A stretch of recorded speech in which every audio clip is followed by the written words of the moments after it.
Welcome back to your average level 1 tech. Today we're going to talk about, I saw a video, I was kind of scrolling on. Today it's kind of a rant video and we're going to kind of look at, but we're looking at NAS's DIY NAS systems. I watched a video this week where one of a YouTuber was saying we need to just stop using this DIY True NAS and the Unraid and the Zima OSs of the world, and just because they suck and use Synology, QNAP and whatnot, Ugreen, Unified Drive, whatever. There's a whole bunch of OEM NAS operators now that are really making compelling products. I'm not going to argue about that, but I think there's still a place for open source, maybe semi-open source in this case. As you could see here, we had Zima OS, which is kind of partially open source, not truly, but I aim to have solutions that integrate into my creating life as simple as possible. I don't want too much overhead.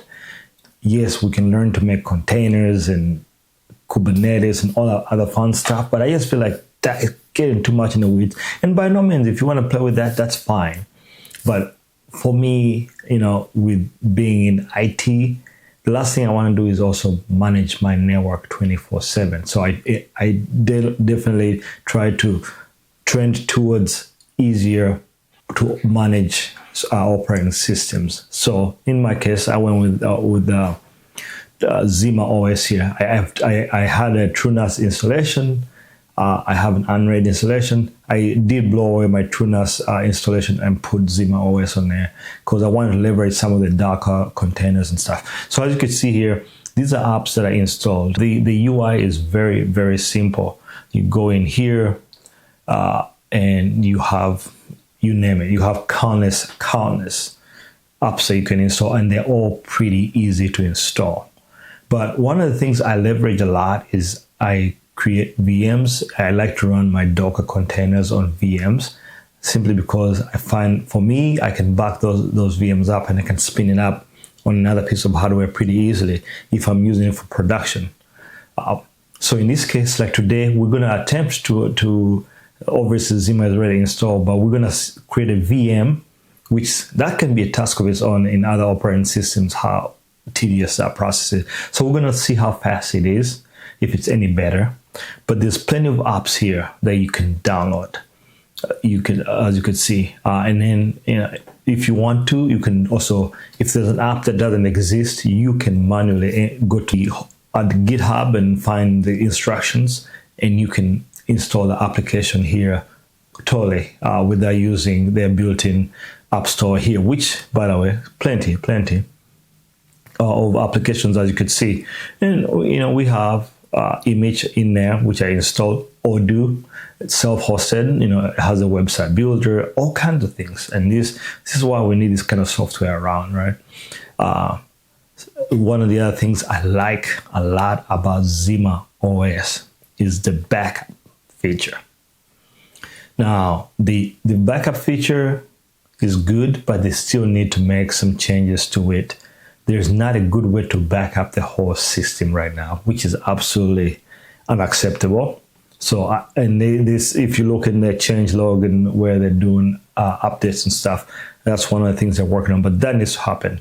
But if you go in here, you can see I back up all my container data to an external storage. And we can go here into storage, if we go settings. Okay, so let's go into files. And now this is where Zima really kind of starts to shine, of how they have made things very easy to find.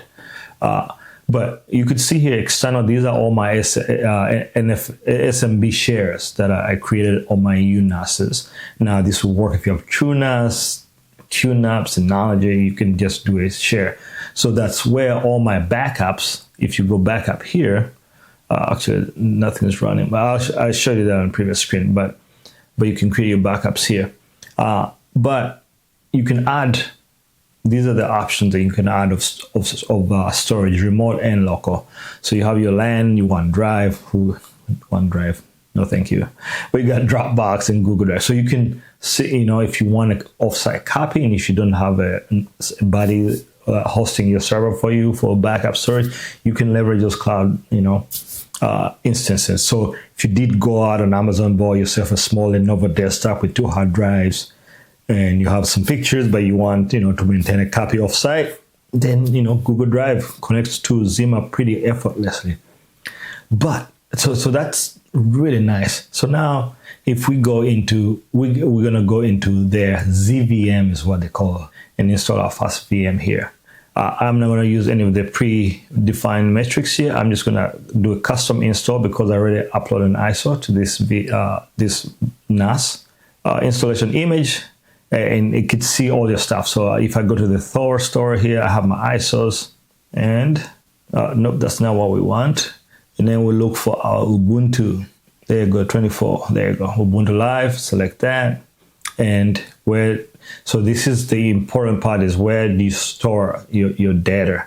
So you could see, I can tell right away here where the mouse is, 2.9 terabyte. That is the default drive where Zima is installed. Zima, the other headache that I found, like TrueNAS, you can select 2 drives during the installation for the operating system. I couldn't find a way to do that with Zima. So unless you had built, you had a server where you have your RAID set up, where you create one mirror for maybe 2 500 gig drives, and then spinning drives for your data. Zima doesn't have that. You just pick one drive. So they need to add that. I feel like that would help with failure, because if you're using this and everything is on there you go. If you lose that single drive, obviously if you're backing up stuff, most people won't be doing that. I know I'm guilty of that. But so we'll go down here.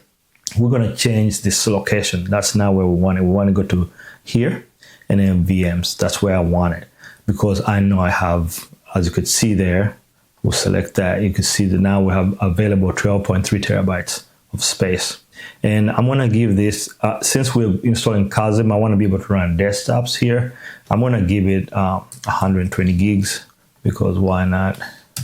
Because we have the space, so 120 gigs. And you could go advanced here, memory. We'll leave it at 4 gigs, so we can come back and actually, let's, so here for the RAM, we'll do 16384 for 16 gigs. Okay, we want to leave that alone. Okay, and we'll leave the BIOS at UEFI. So that's it. So I will give it 4 cores, 16 gigs of RAM, because I want this installation to be fast. And then we'll go and create. So you saw how simple that was. That is just in TrueNAS scale pain to do this. Unraid, so much extra stuff is involved. This here, you saw it. That's as easy as that. So let's go ahead and boot up here. Let's get this show on the road. So I think you saw how simple the VM is. This is how easy it is to set up in XCPNG. I'm not sure if you all have used XCPNG.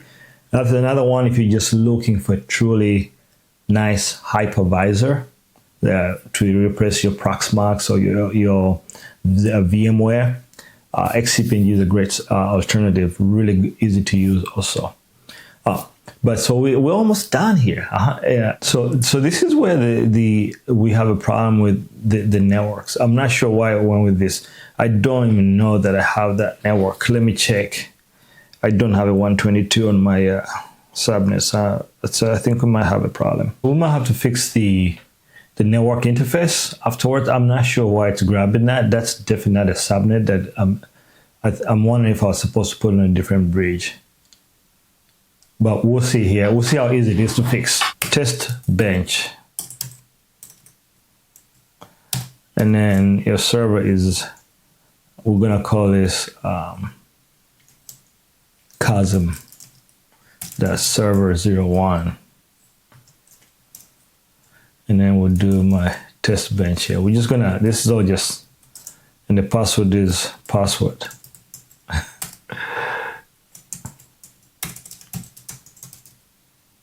Don't try this at home. Don't make your VM password. Okay. Yeah, we want to skip Ubuntu Pro for now. Yes, we want to install OpenSSH server. Done. Done. Okay. So let's give it a second here. We are back. Now let's go ahead and reboot this bad boy. So I think I figured out the 192 address that we saw earlier. That's not any network on my subnet. Is because I selected NAT for the interface.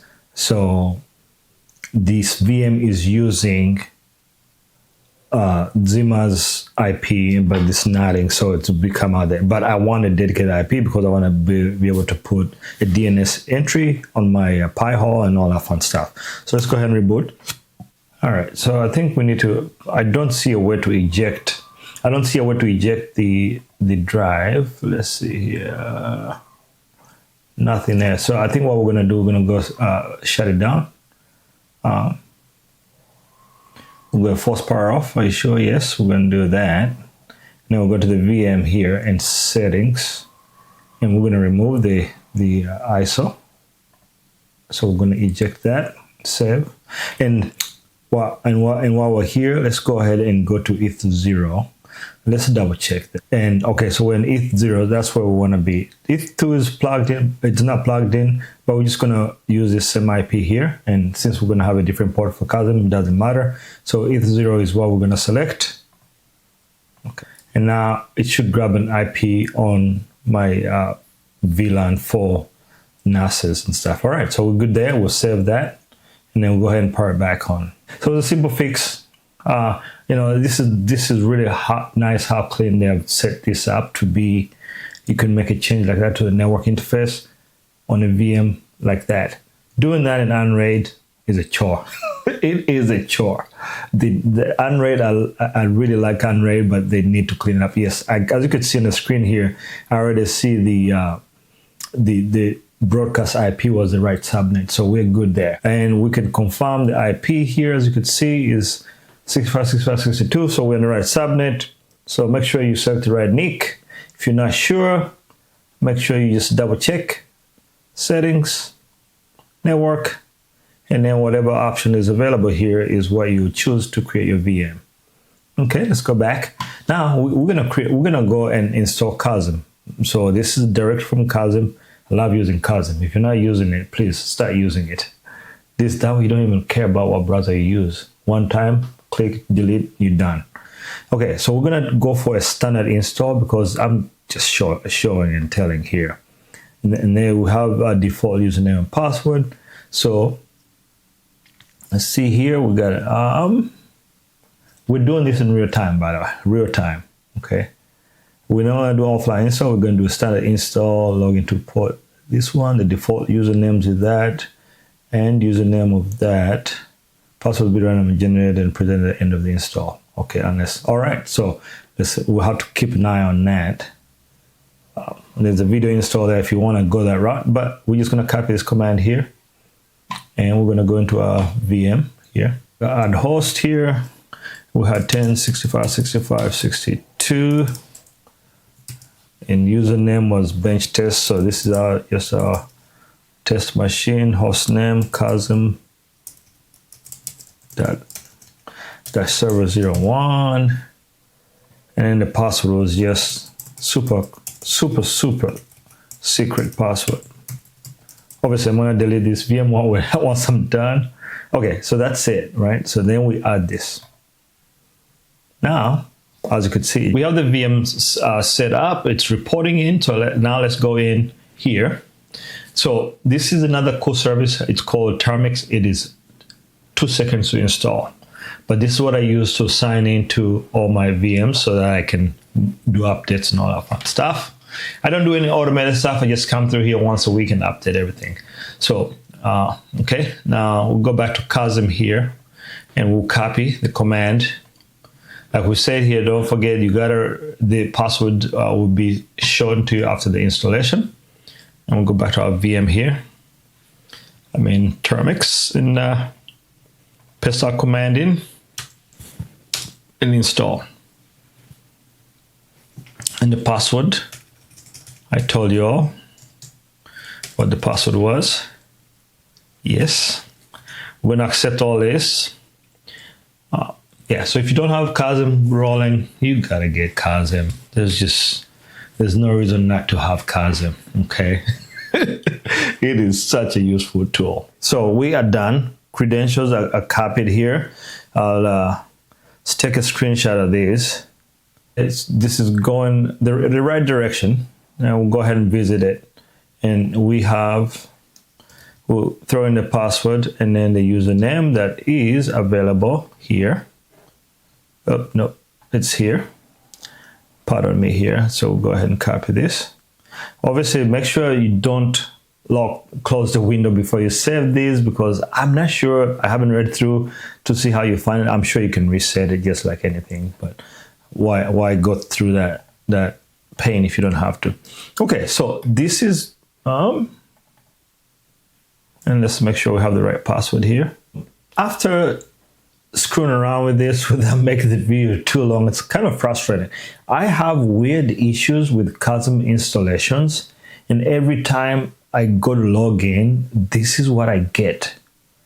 When it works, it's fantastic, but something's going on with that installation. I'm going to reboot this one more time, but you get the gist. The gist was to show you how easy it was to install a VM, and the bonus was to install Kasm. Kasm is installed. I can't get into it with any of the credentials I've created. Okay, so no bueno on the password. I'm not sure what's going on. I will let you know in a future video what I did to fix this, but until next time, yeah, so that's really, I just want to talk about Zima and how useful it is for those that are looking for a pain-free NAS situation that's still DIY. That I think it's still available for free, although if at this point in time, that tier, the free tier only, I think allows you just a few hard drives. So if you want to do more than, like in this machine, I have, I think, over 12 hard drives, you need to pay extra for that. And I think it's $35 lifetime. So not a bad deal. But anyway, that is Zima OS in a nutshell. The failings today were not because of Zima OS. The failings were because of Kasm. I've had Kasm fail this way on Unraid VM and now on Zima. So I'm not sure what I'm doing wrong, but I copied the script directly from their website and it seems to work. I did something a while back to fix that. I don't remember what I did. So the life of the home lab. This is why you have to look for solutions that are easy to manage, so that you don't run into these headaches. Kasm is great, but I run into this all the time. Even when it's running, you just get some random stuff where you have to clear all your cache and then install, run the instance on a completely separate piece of hardware. I mean, a browser that's no cookies in any place. So there's that weirdness there. Anyway, I digress. Until next time, thanks for coming along with me. This was a partial, I would say 80-20, 80% successful, 20% off to the sunset. We'll figure it out. But anyway, that's it. Thank you for watching. If you're new here, please consider subscribing. Until next time, peace.